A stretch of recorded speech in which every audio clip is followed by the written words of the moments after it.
Po, blessed eve mga sir. Meron po tayong ano rito. Pajero 440. Yung direct injection. Problema po rito, iniwan po ito nung unang gumawa dahil nga po DMG niya mapakarga. So ngayon, kumontak po sa atin si sir.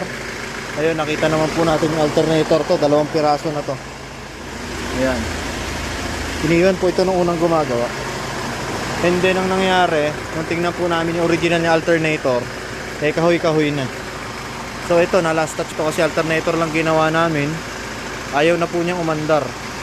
Kaya ginawa po namin, syempre, kami po huling gumawa, tinoubleshoot po namin. Napaandar naman po namin. Ayan ang mga batikan nating mga warriors. Napalaban, ilang oras na. Hindi kaya pala tinagpulong sa mekaniko ang unang gumagawa eh. Nadali.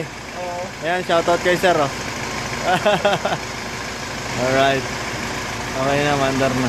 Makarga na rin. Brand new na alternator po kinabit namin. Brand new na replacement. Alright. Okay na po. We're done.